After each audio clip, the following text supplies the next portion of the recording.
So, should the Maryland man have been deported back to El Salvador? My name is Brandon Fogal. This is Evolution. We're going to dive into this. It's been kind of crazy to me how much attention this event has happened. It's getting everyone's eyes to look at it, and depending on whatever political part of the spectrum you are on, it's easy to come into it if you don't know the situation to already have a bias or a prejudice about it. And should this man have been deported, and they keep calling him the Maryland man, is that an accurate depiction of who he is? Kilmar Albrego Garcia, known as the Maryland man at this time, was deported back to El Salvador, but now he's in prison. He's in prison over there, and it has to do with he is a MS-13 gang member.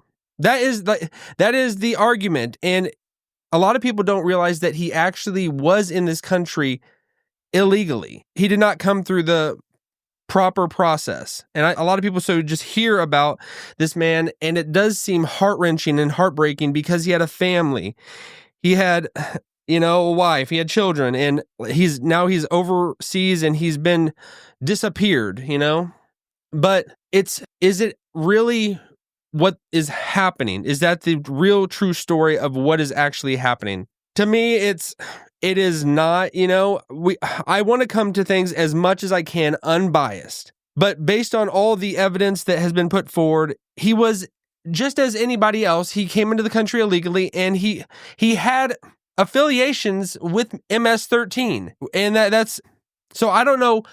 I don't understand why people on the left have decided to. This is their side's battle cry, that he is a pinpoint depiction of what the Trump administration is doing and could do to you.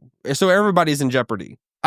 How this is all going to play out, I don't think Trump and his team are going to budge at all. And I believe they were in the right to do what they did. They're trying to do what the American people elected him to do, which was to reverse everything that the previous administration had done in allowing everybody to come in. And I've said this before.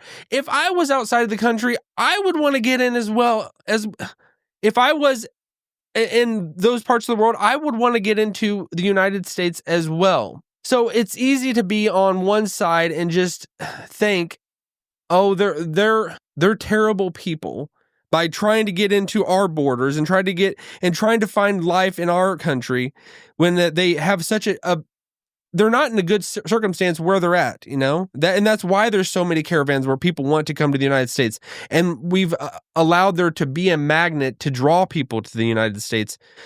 And is the United States doing the right thing by just having open borders and letting everybody to come in? Is that an evil thing by saying we have laws and restrictions? We have a fence up. Say you have a home. A lot of people have fences up. A lot of people, they want to feel safe in their own home. And I know that can be extremely controversial to some people. And I am a Christian. I'm a Christian, and we want to take care of everybody as much as possible. But also, there is laws that have to govern society. Otherwise, we are going to just crumble and not be able to function. So I get it. I completely get it. It's very startling to me that the Democrats have put their flag in this, and they're actually going to El Salvador to try to meet with this man, as opposed to we got enough problems here. And there's so many people that are being taken out of this country right now that are not here legally. So we can't skate past the part that he was not here legally.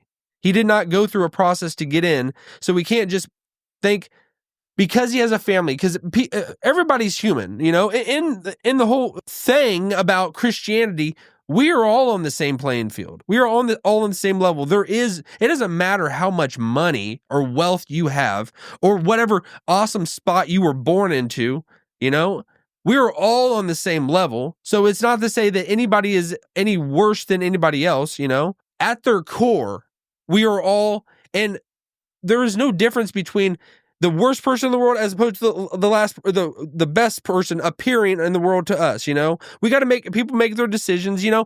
But this is biblical. I mean, Jesus said offenses must come, but woe to them through whom they come. So we carry out activities, we do bad things. And do we really have free will and all that? It's a matter of opinion. I didn't choose to be born in the United States. Kilmar Albrego Garcia didn't choose to be born in El Salvador. But I mean, God has also instituted and put into our whole fabric of life that we are to have structures. And that is what the government is supposed to do. We are supposed to set up courts of law. We are supposed to set up things that humanity can function and not just destroy ourselves.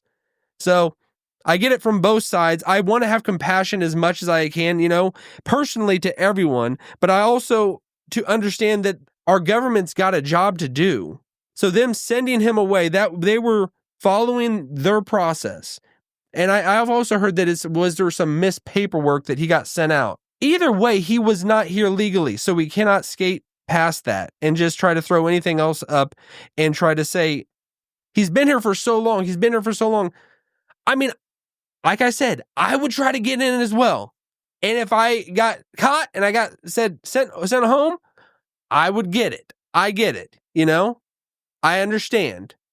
So but what are your viewpoints? Do you believe that he should have been sent home? Do you believe that the Trump administration was in the right and the wrong? Everybody's going to formulate their own opinion, but how do we remove the bias? How do we come to it just fresh, clean slate, and just take it for what it is? We can't just skip past the reality of the situation and what he was. And we got to take into account, he was also involved in MS-13 activity. And he has a whole rap sheet of all this stuff that he's done. So, but it should fall on, he was not here. He did not come through the process, so Trump, they're reacting heavily based on the mandate that they were given by the American people. So that's my viewpoint on it. That's how I see it. But let me know what you think. I'm always open to whatever is true, whatever is real. I want to get on that. I don't want to be where I am just a dummy that just following, the waves of the wind, the political tide, whatever I'm being pushed into, and whatever I think at the time. I am open to whatever is true. That's the main thing, And if we come to this as much as we can unbiased, I think it's just clear cut. He wasn't here illegally. That's bottom line, and they deported him. So he went to prison. He's over there because that's their country's deal. El Salvador, they throw their gang members into prison. So that's why he's in prison, We're not deciding we didn't send him into prison. We send him back to his country, and they are the ones putting him in prison. So, all right, we'll leave it at that. If you've liked this video, hit that like button and subscribe to this channel, and we'll see you in the next one.